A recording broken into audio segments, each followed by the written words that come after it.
ranking επαγγέλματα μηχανικών. Ξεκινάμε με hot επάγγελμα πολιτικούς μηχανικούς. Αναγκαστικά θα πάει στο S, δηλαδή στο top ranking. Τους ψάχνουν όλοι στην αγορά αυτή τη στιγμή. Και γραφείο και πεδίο και τα πάντα. Συνεχίζουμε δυναμικά με τους μηχανολόγους μηχανικούς. Κανονικά θα μπαίνουν και αυτοί στο S, αλλά επειδή αυτή τη στιγμή τους ψάχνω και δεν τους βρίσκω με τίποτα, δεν ξέρω τι συμβαίνει, θα τους βάλω στο A επίτηδες και αν έχεις κανένα φίλο ή είσαι εσύ ο ίδιος που με βλέπεις μηχανολόγος μηχανικός, σε παρακαλώ, κάνω το προφίλ σου στη link, μπας και σε βρω. Πάμε στους ηλεκτρολόγους μηχανικούς. Θα σας βάλω στο S. Επίσης, περιζήτητη και μετά ό,τι αφορά στο IT κομμάτι, τεχνολογία, AI, αλλά και σε ενέργεια, data centers, άπε, κατασκευές, μηχανική αυτοματισμού. Θα το βάλω στο A. Όσο οι βιομηχανίες επενδύουν σε αυτοματισμούς και Industry 4, καταλαβαίνετε ότι θα έχουν και αυτοί πολύ μεγάλη ζήτηση. Επόμενος ρόλος, Energy Engineer, τους βάλω και αυτούς στο A. Η ενεργειακή μετάβαση έχει λίγο εκτοξεύσει τη ζήτηση εδώ, όπως και τις οικονομικές απολαβές. Θα συνεχίσω με τους αρχιτέκτονες μηχανικούς. Θα τους βάλω στο B.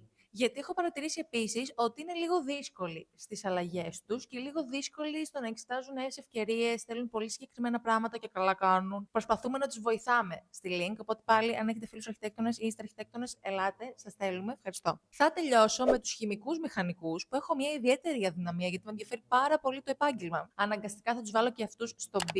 Μπορούν να εργαστούν σε διάφορες βιομηχανίες, φαρμακοβιομηχανίες, τρόφιμα. Οπότε έχουν ζήτηση, δεν έχουν τόσο πολύ ζήτηση όσο οι υπόλοιπες θέσεις που έχουμε συζητήσει. Γράψτε μας στα σχόλια πώς θα φτιάχνετε εσείς τη δικιά σας tier list. Αν κάπου διαφωνείτε, αν κάπου συμφωνείτε, αν θέλετε να ακούσετε για κάποιο άλλο επάγγελμα που δεν ακούσατε. Α, και όπως είπαμε, έτσι, το προφίλ σας στη link για να μπορούμε να σας βοηθήσουμε να βρείτε όλες τις θέσεις που σας ενδιαφέρουν.